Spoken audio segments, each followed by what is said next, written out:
இயேசுவினாலும் உங்களுக்கு கிருபையும் சமாதானம் ஜோம். நல்ல பிதா, இந்த வார்த்தைக்கு வருகிறேன். என் மரபுக்குள் வைத்து காத்துக்கொள்ளும். சொல்லப்படும் வார்த்தை தகுந்த ஜீவியம் செய்ய இயேசுவின் மூலம் பிதா. வெளிப்படுத்தின விசேஷம் 3ஆம் அதிகாரம் 4ஆம் வசனம். ஆனாலும் தங்கள் வஸ்திரங்களை சுசிப்படுத்தாத சில பேர் சரதையிலும் கொண்டு அவர்கள் பாத்திரமானபடியால் பெண் வஸ்திரம் தரித்து என்னுடைய கூட நடப்பார். சர்தையின் தூதனுக்கு எழுதும் போது சர்தை சபை சமரசம் பண்ணுகிற சபை.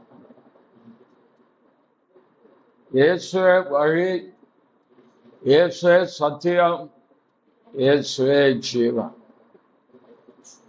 ஒருவர் தான் நித்தியத்துக்குரிய ஒரு வழி. இல்லை, எந்த மாற்றும் கருத்தும் கிடையாது. ஆனால் இந்த சர்தை சபை இயேசுவும் ஒரு வழி என்று சமரசம் பண்ணி கொண்டார். இப்ப போப் சொல்றாருல, ரோமன் கத்தோலிக்க போப், இயேசுவும் ஒரு வழி, இயேசுதான் வழின்னு சொல்லக்கூடாது. அமெரிக்காவில் உள்ள ஊழியர்கள் அப்படித்தான் பிரசங்கிக்கிறார்கள். பாவம் மன்னிப்புக்கென்று தன் ஜீவனை கொடுத்தவர், அதுதான் எங்க கத்தோலிக்க பக்தியா இருக்கு. இயேசு கிறிஸ்து மாத்திரமே, மருத்துவரில் முதற் பிறந்தவரும் அவரே. அதுல எந்தவித சமரசமும் கூட. அந்த சமரசம் பண்ணனாலதான் அந்த ஊழியக்கான பார்த்து நீ செத்தவனாக இருக்கிறாய், விசுவாசம் செத்து போச்சு. ஆனா தங்கள் வசனங்களை அசுஷப்படுத்தார்கள். ஒன்று உலகத்தால், இரண்டாவது நாவினால், மூன்றாவது என்ன பார்த்தோம் போன வாரம், மாம்சத்தால். இவர்கள் பாத்திரமான்களான்படியினால் வெண் வஸ்திரம் தரித்து என்னுடைய கூட. இது எதை குறிப்பிட்டு கர்த்தர் சொல்றார் என்றால், ஒரு யுத்தத்துக்கு போயிட்டு வந்த பின்பு இந்த யுத்தத்தில் ஜெயம் கிடைத்த பிறகு அந்த போர்ச்சேவர்களுக்கு வெண் வஸ்திரம் கொடுக்கப்படும். போர் வஸ்திரத்தை களைந்து வெண் வஸ்திரம் கொடுத்து அவர்கள் ஊர்வலமாக நடத்தி கொண்டு போகப்படுவார்கள். இதைத்தான் ஆண்டவர் குறிப்பிட்டு சொல்றார், அவர்கள் வெண் வஸ்திரம் தரித்து என்னோடு கூட நடப்பார்கள். பல்லவத்துல வெண் வஸ்திரம் தான் இருக்கு. உலகத்தில் வேண்டுமானால் பலவித நிற வஸ்திரங்கள் இருக்கலாம். பல்லவத்துல வேற கலர் வஸ்திரம் இருக்கிறதாக வேதத்தில் இல்லை. சில தரிசனத்துல போ, சில கோட் ஷூட் போட்டு வந்தாங்க. அதெல்லாம் நமக்கு தெரியாது, நம்ம சொல்றேன். ஆனா வேதம் என்ன சொல்றதான் அதான் நான் உங்களுக்கு சொல்லி தரேன். பரிசுத்த வேதம் வெளிப்படுத்தின விசேஷம் 19:8 பக்கம் 351 சுத்தமும் பிரகாசமான மெல்லிய வஸ்திரம் தரித்து கொள்ளும்படி அவளுக்கு அழைக்கப்பட்டது. இந்த மெல்லிய வஸ்திரம் பரிசுத்தமானுடைய நீதிகள். மெல்லிய வஸ்திரம் அது என்னங்கிறது இங்க சொல்லி இருக்க வஸ்திரம். ஆவே ஆண்டவர் தங்களை கனப்படுத்தாத ஒரு கூட்டத்தை தமக்கண்டு எப்போதும் வைத்திருக்கிறார். எலியாவின் காலத்துல எலியா சொல்றார், நான் வெகு பக்தி வைராக்கியமா இருந்தேன், நமக்காக ரொம்ப பக்தி வைராக்கியம் காண்பித்தேன். 1 ராஜாக்கள் 19ஆம் அதிகாரத்துல வரும். 19-20 திருப்பலாம். அதுல அவர் கேபியில போய் ஒழிஞ்சு விடுறார். அவரு 10வது வசனம், அதற்கு அவன் அது அவர் சொன்ன கர்த்தர் சொன்னது. அவர் என்ன சொல்றார், பாகாலுக்கு முழங்கால் படியிடாத 7000 பேரை எனக்கென்று நான் வைத்திருக்கிறேன் என்பதை கொண்டு போட்டால் நான் 1 மாதம் என்றான். அதுல எத்தனது 18 வாசிங்க. ஆனாலும் பாகாலுக்கு முடங்காதிருக்கிற முழங்கால்களையும் அவனை முச்சம் செய்யாதிருக்கிற வாய்களை உடைய 7000 பேரை இஸ்ரவேலை நீதியாக நான் வைத்திருக்கேன். அவ்வளவு அழகா சொன்னார் பாருங்க. 7000 பேர் இருக்காங்க. 7000 பேரும் பாகாலை சேவிக்கல, யெகோவாகிய என்னதான் அவர்கள் சேவிக்கிறார். நான் இவங்களை காத்து வச்சிருக்கேன்.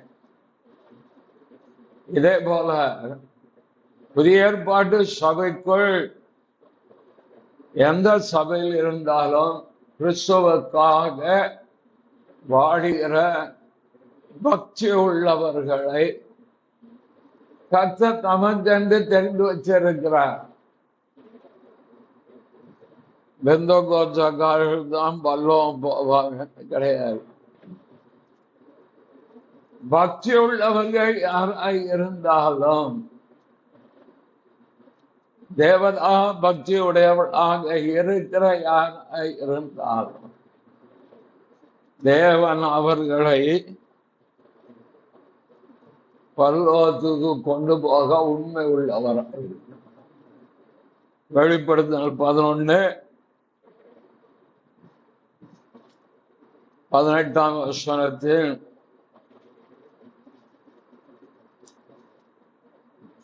ஜாதிகள் கோபித்தார்கள், அப்பொழுது உங்களுடைய கோபம் உண்டது.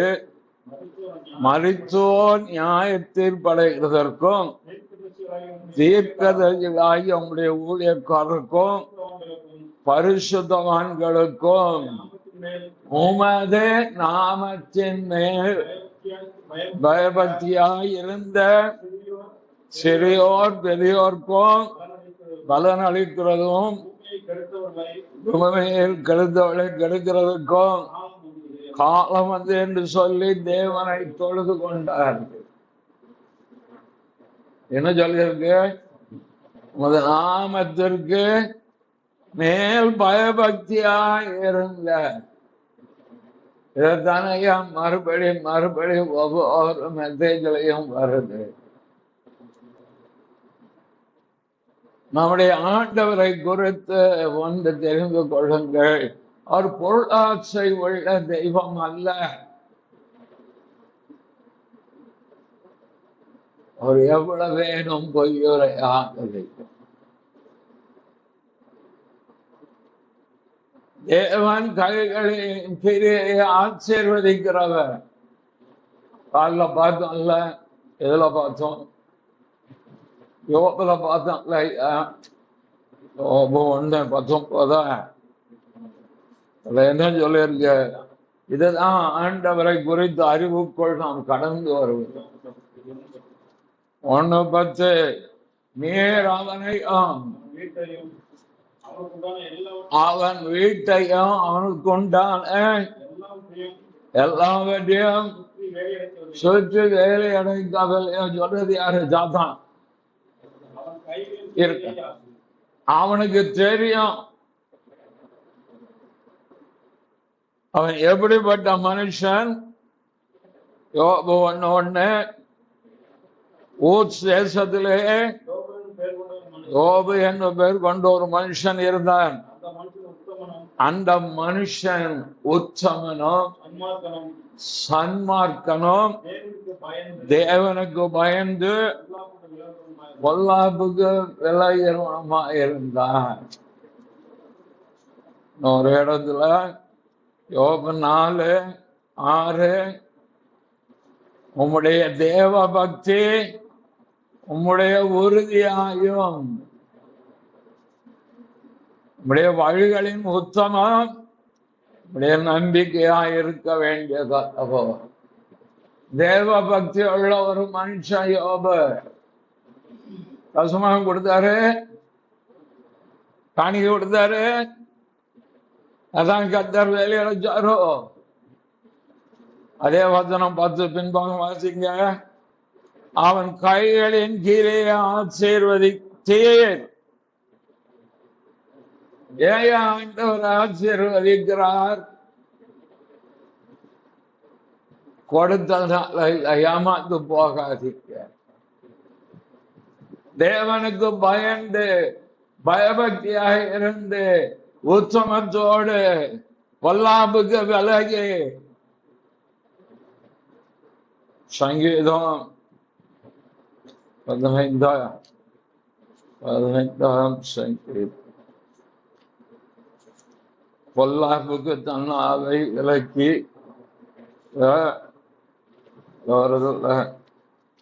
சங்கீதமா எடுத்தப்பா பார்க்கத்தான் தெரியும். தேவன் ஆசீர்வதிக்கிறார்.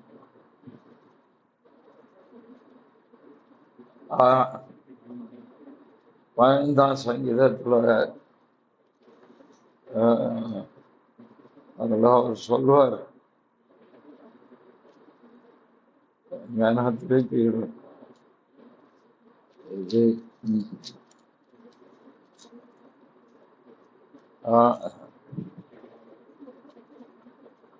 அதுல 2:3 வாசிங்க. உத்தமனாய் நடந்து நீதியை நடப்பித்து மதார சத்தியத்தை பேசும் தானே தான் நாவினால் புறங்கூறாமலும் தோளுக்கு தீங்கு செய்யாமலும் அதனால் மேல் சொல் நெஞ்சான பேச்சு எடுக்காமல் இருக்கிறான். என் வாயை பொல்லாப்புக்கு விளைக்கிறவன் என்று ஒன்று. ஏன் யோபு ஆண்டவர் ஆசீர்வதித்தார்? புரியுதா? அதே தெய்வத்தை ஆராதிக்கிறான்.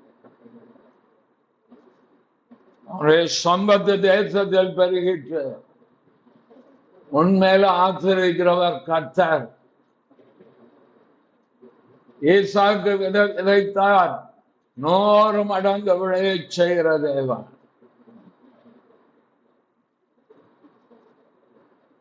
டிவில யூடியூப்ல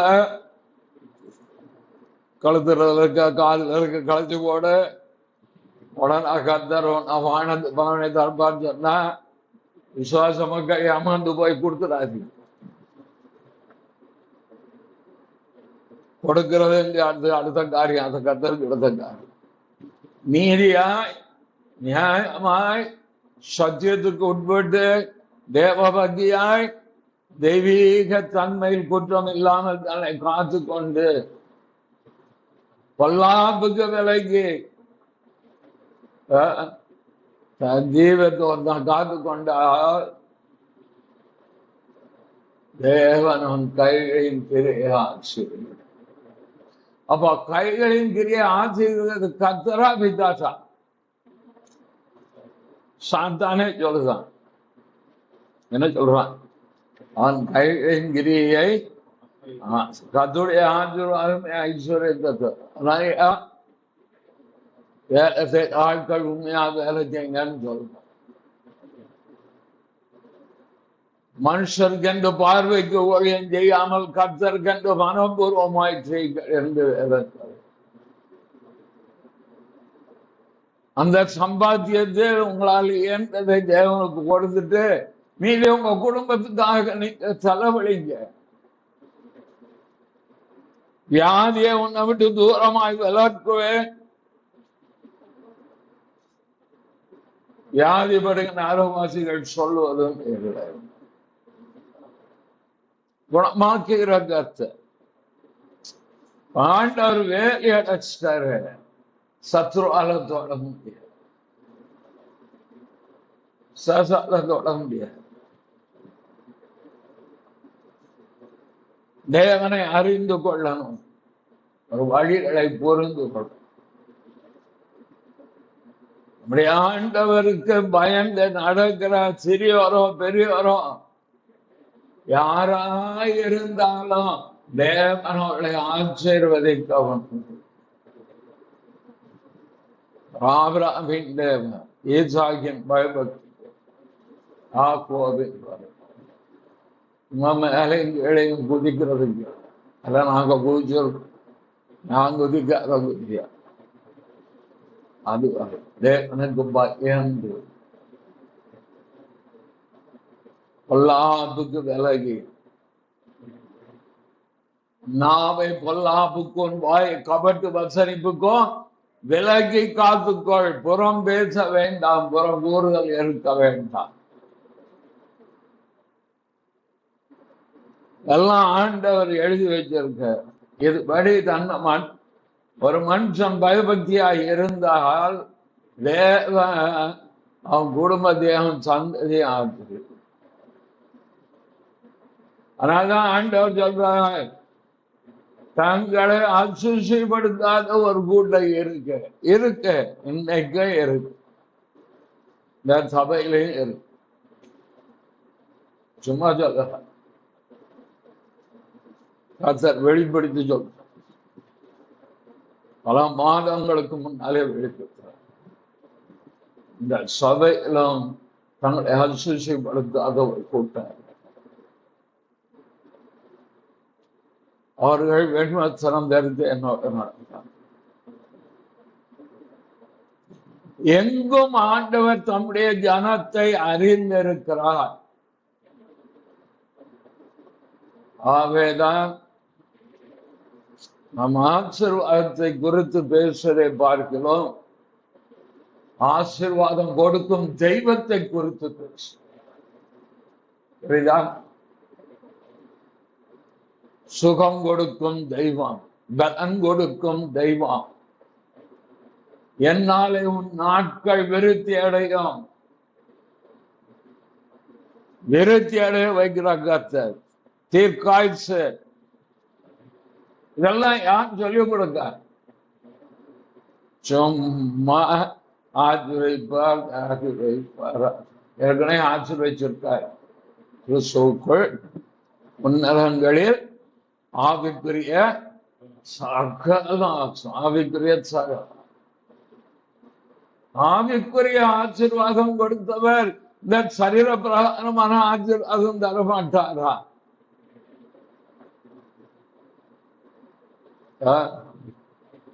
தருவாக ஜீவனே கொடுத்துட்டார். குமார் என்றும் பாராமல் அவரே தன் ஆண்டவரே ஜீவனே கொடுத்துட்டாரு. மாட்டேறான். அற்ப காரியம் எல்லாம் தானா வரும். நன்மையும் கிருபை என்னை தொடரும். நாம செய்ய வேண்டியதை செய்து கொண்டே இருக்கணும். நாம் வேலை விதைக்கணும், அறுக்கணும், அவ்வளவுதான். நான் விதைக்க அறுப்பேன், விளைய செய்கிற தேவனால். குடும்ப வாழ்க்கையின் கடமையை நீங்க பாட்டு செஞ்சுக்கிட்டே இருங்க. ஒவ்வொரு நாளும் என்ன செய்யணுமோ அந்த வேலை செய்யுங்க. பக்தியா இருந்து பாருங்க. விளை செய்கிற தேவன் அல்லாஹ் விளையும். அது ஒரு நாளும் போய் சொல்லணும். ஆகவே அடுத்து அவர் சொல்றார் 5ஆம் வசனம், ஜெயங்கொள்ளிரம் எவனோ அவனுக்கு வெண்பத்திரம் தரிப்பிக்கப்படும். வெண்பத்திரம் தரித்து என்னோடு கூட நடப்பார்கள் ஒரு கூட்டம். அது ஏற்கனவே ஜெயம் பெற்ற கூட்டம், தங்களை கரைப்படுத்தாத கூட்டம். இன்னொரு கூட்டமும் அந்த சபைக்குள்ள இருக்கு. இது என்னன்னா, இந்த கூட்டம் ஜெயம் கொண்டால் தங்கள் வாழ்க்கையிலே ஜெயம் கொண்டார். ஊழியத்தை பத்தியே பேச மாட்டார், நல்லா புரிஞ்சு. 7 சபைகள் சொல்லும் போது தேர்தரா தவிர அதுல அவருடைய ஒர்க்குன்னு வரும், கிரியைகள், ஊழியத்தைன்னு வரும், ஒரு ஒர்க்ஸ்ன்னு வரும். ஊழியத்தை பத்தி பேசவே மாட்டாரு. ஏன்னா ஊழியம் கர்த்தருடையது. ஜீவியத்தை பத்தி பேசிக்கிட்டே வருவார், உபதேசம் பத்தி பேசிக்கிட்டே வருவார். வெறும் ஊழியம் மட்டும்தான் செஞ்சுக்கிட்டு போனோம் திருச்சாருக்குன்னா நிறுவங்களே தேவையா. ரோமல்ல இருந்து யூதா வர நிருபங்களே தேவை. அதனால்தான் ஆண்டவர் ஓடிக்கிட்டே இருந்த பவுல கொண்டு போய் 2 வருஷம் வீட்டு தரையில உட்கார வச்சாரு. நிருபங்கள் எழுது, வாழ்வியல் எப்படி இருக்கணும், கிறிஸ்தவ வாழ்க்கை, உபதேசம் என்ன, நம்பிக்கை என்ன, பரலோகத்துக்கு வைத்திருக்கிற பொக்கிஷம் என்ன, குடும்பத்தை எப்படி நடத்தணும், வேலை எப்படி செய்யணும், எல்லா நிருபங்களுக்குள்ள இருக்கு. தாய் தகப்பனை எப்படி நடத்தணும், பிள்ளைகளை எப்படி நடத்தணும், அந்நியரை எப்படி உபசரிக்கணும், நற்கிரியை எப்படி செய்யணும். வெறும் ஊழியத்தை மட்டும் இன்னைக்கு பார்த்தா ஊழியம் செய்யத்தான் ஒருத்தர் பேசுறாரு. நானும் கூட இருந்தேன். ஊழியம் செய்துட்டா கர்த்தர் அப்படியே தூக்கி கொண்டு போய் உனக்கு எவன் செய்ய சொன்னான்னு கேட்கிறார். ஒரு பண்பாளர், என்ன மாதிரிலாம் பேச மாட்டேன். நான் கஷ்டப்படுறது உமக்கு கவலை இல்லையா? மாட்டாள் வந்து உன்னை யார் ஊழியம் செய்ய சொன்னான்?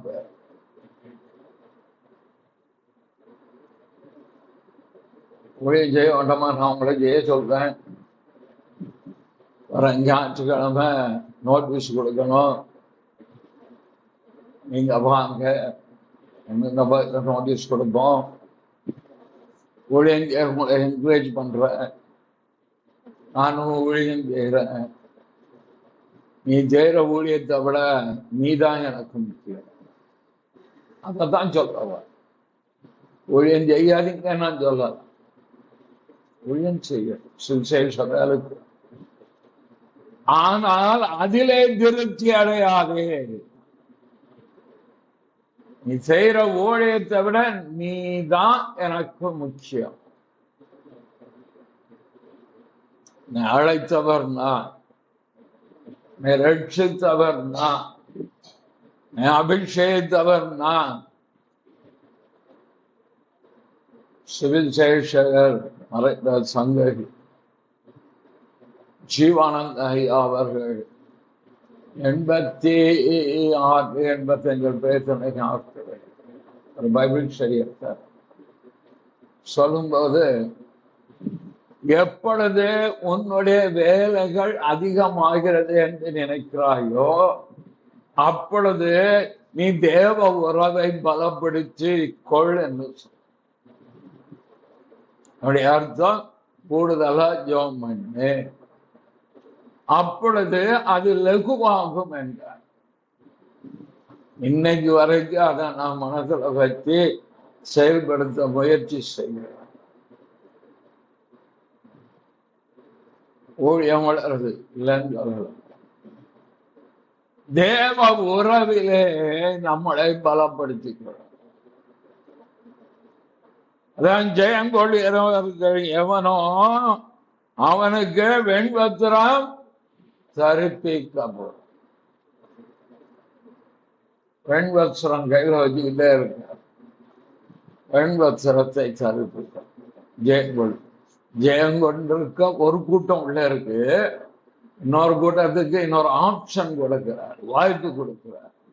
நீ ஜெயங்கொள்வாய், ஆனால் உனக்கும் நான் வெண்வத்சரம் தரேன்.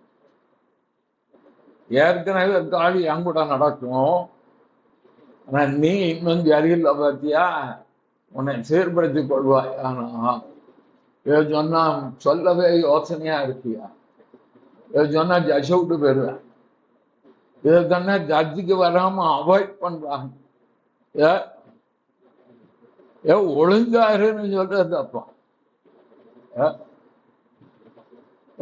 வந்து ஒரு வேலைக்கு போறாங்க, சரி அந்த வேலையில அவங்க ஜாயின் பண்ணி வேலை செய்யறாங்க. அப்போ அங்க டிசிப்ளின் இருக்கும், ஒழுங்கு இருக்கும், கம்பெனி சட்ட திட்டங்கள் இருக்கும். அப்போ அவங்க என்ன சொல்லுவாங்க, நீ ஒழுங்காக உன் வேலை செய்ய வேண்டும் என்று அவர்கள் அறிவுறுத்துவது உண்மையான காரியம் தானே. சுயதா இருக்காங்க, ஸ்கூலுக்கு போறாங்க, புது ஹெட் மாஸ்டர் ஏமா லேட்டா வர அப்படின்னா அப்படிதான் வருவேன் சொல்ல முடியும் இல்லையா. ஒரு சபை என்று வரும்போது அதுக்கு பொறுப்பாக இருக்கிற நான் சில காரியங்களை தனிப்பட்ட விதத்தில் சொல்ல வேண்டிய அவசியம் ஏற்படுகிறது.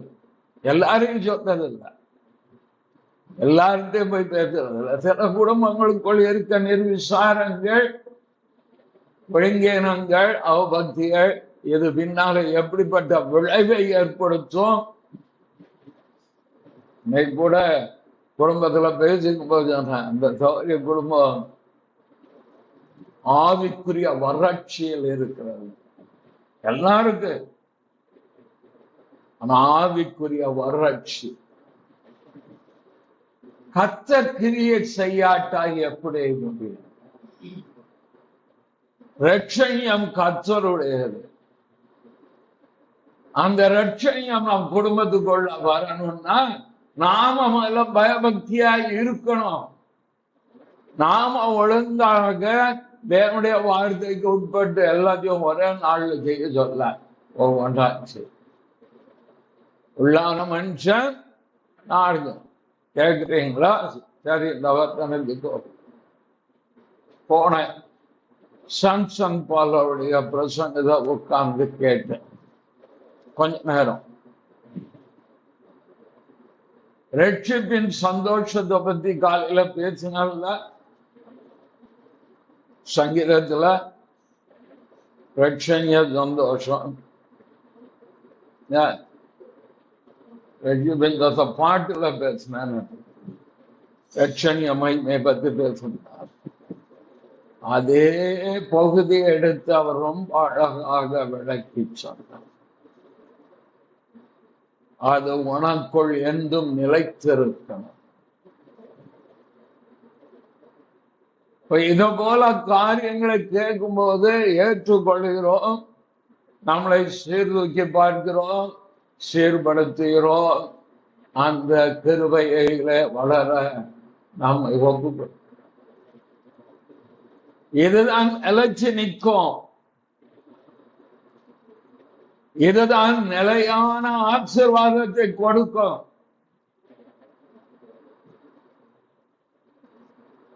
அதனாலதான் நல்ல செய்தி கொடுக்கக்கூடிய ஊழியருடைய புஸ்தகங்களை லைப்ரரியில வச்சு அதற்கு முதலாவது அவளுக்கு வெண்வஸ்திரம் கொடுப்பேன். ஜீவ புஸ்தகத்திலிருந்து அவனுடைய நாமத்தை நான் கிறுக்கி போடாமல், அப்போ இவங்க பேர் ஜீவ புஸ்தகத்துல இருக்கு, அப்படிதானே? இதனா அர்த்தம். தார்மாரா வாழ்க்கையுடைய பேரும் ஜீவ புஸ்தகத்துல இருக்கு, கிறுக்கி போட்டுருவாங்க.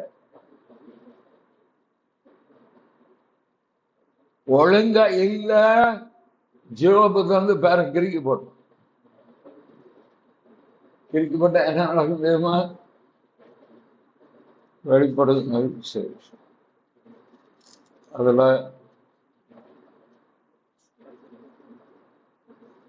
20:15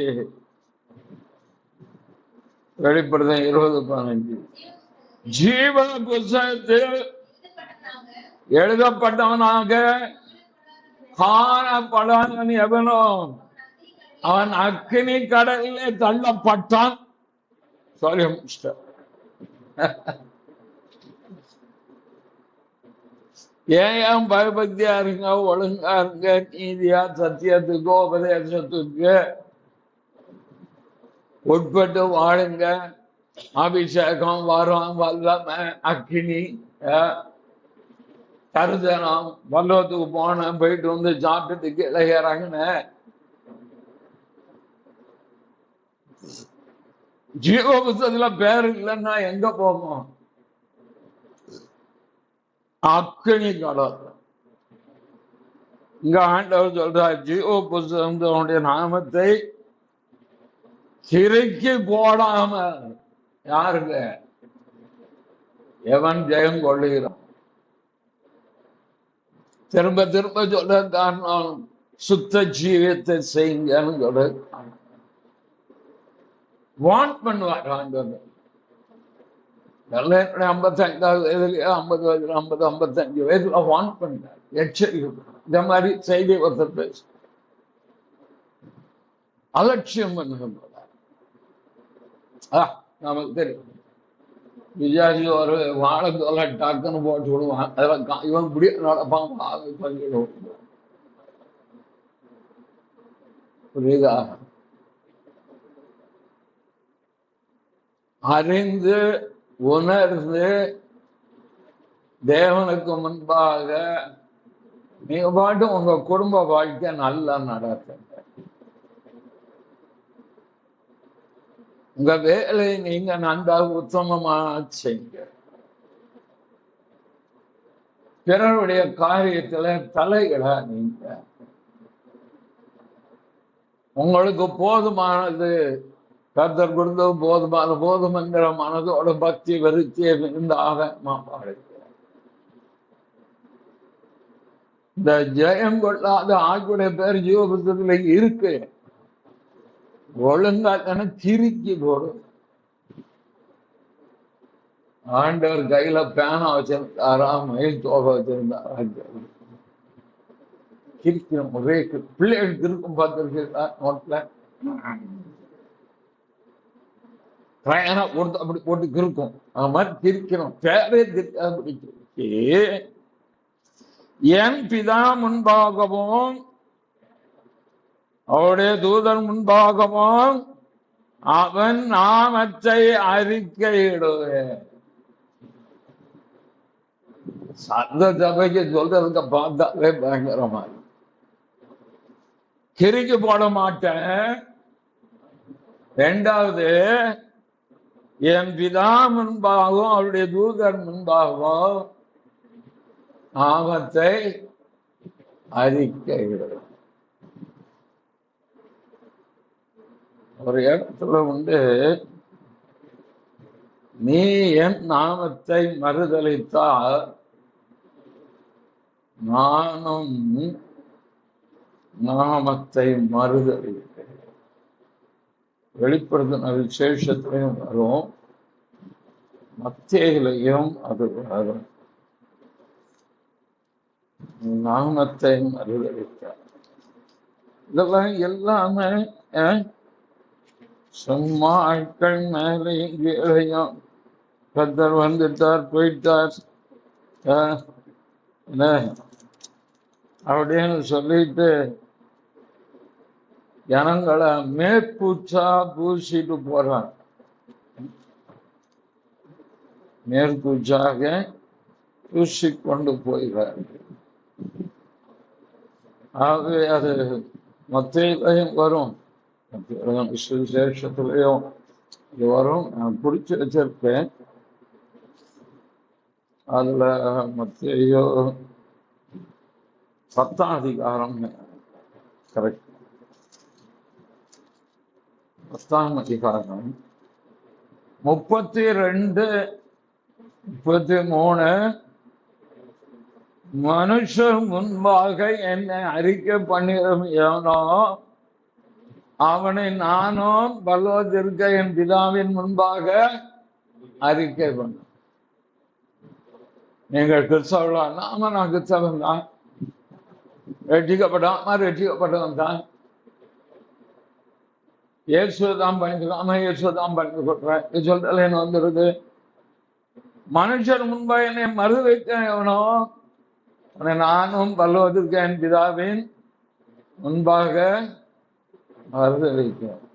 ஆண்டவரை பற்றி லேசா நினைக்காதீங்க. இப்ப அன்புள்ளவர், இரக்கமுள்ளவர், கிருபை உள்ளவர், உண்மை உள்ளவர், ஜெபத்தை கேட்கிறவர், மன்னிக்கிறவர், உதவி செய்கிறவர், குணமாக்குகிறவர், விடுவிக்கிறவர், ஆலோசனை தருகிறவர், சமாதானம் தருகிறவர், சந்தோஷம் தருகிறவர், இளைப்பாறுதல் தருகிறவர், குடும்பத்தை கட்டுகிறவர், தேவையை சந்திக்கிறவர், அற்புதம் செய்கிறவர், அதிசயங்கள் செய்கிறவர், கைவிடாத தெய்வம், கரம் பற்றி நடத்தி கொண்டு போகிற தெய்வம், போதிக்கிற தெய்வம், உயர்த்துகிற தெய்வம், அரவணைக்கிற தெய்வம், தாய் தன் பாதனை மறப்பாலும் மறந்தால் நான் உன்னை மறப்பதில்லை என்று மறவாத தெய்வம். பக்தன் எப்படி பாடுறார்? மறவாமல் நினைத்தீரையா மனதார நன்றி இரவும் பகலும் உன்னை நினைத்து இதுவரை உதவி நீரு. உதவி செய்கிற காலம் வந்து வரும், காலம் வந்து வரும், நியாயத்திற்கின் காலம். விட்டுவாரு, விட்டுவாரு நியாயத்தை. இப்ப காலத்துல அங்க நீ என்ன மறுதளிச்சல்ல, என்ன தெரியாதுன்னு சொன்னாப்ல. எனக்கும் ஒண்ணு தெரியாது.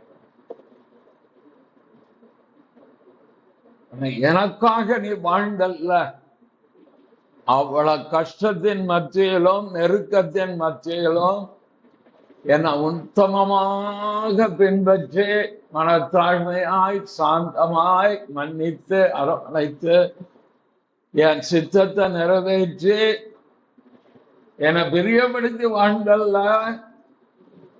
பிதா முன்பாக உன் பேரை சொல்ல. ராஜரத்னம் ஊழியக்காரன் சொன்னதை செஞ்சான். அப்படி அவர் சொல்ற இடத்துல நிற்கிறார். தேவனை ஒரு பொழுதும் குறைத்தும் மதிப்பிடாதிருங்கள். அவர் எல்லாம் கூடும்.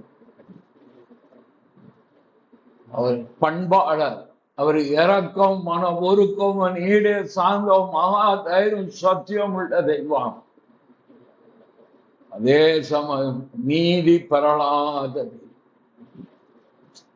அடிக்கடி நான் சொல்றதான், நீங்க ஆதியாமம் 17 எடுத்து பார்த்தீங்கன்னா ஆபிரகாமுக்கும் கர்த்தருக்கு இடையில நடந்த சம்பாஷம் ரொம்ப இன்ட்ரெஸ்டிங்கா. ரெண்டு பேரும் சும்மா சாதாரணமா பேசணும்.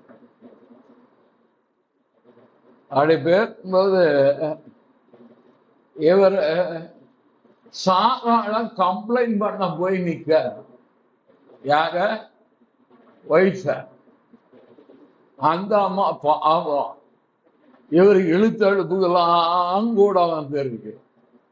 என் சகோதரி சொன்னாலும் சரி சொல்றாலும் சொல்லி இருக்கு. அந்த அம்மா ஆண்டவனே சொல்லி கீழ்ப்படைந்து அவரை சார்ந்து வருது. அந்த அம்மாவை போய் ஆண்டவர்கிட்ட கம்ப்ளைண்ட் பண்ற. சாராள் ஆகாத தள்ளி விட சொல்ற. அவரு ரொம்ப சாராள் சொல்லுபடி எந்த பக்கம் போயிட்டார் பார்த்தீங்களா? ஆபிரகாம் யார் தெரியுமா? சாதாரண ஆட்களே, தேவனுடைய சிநேகிதன்,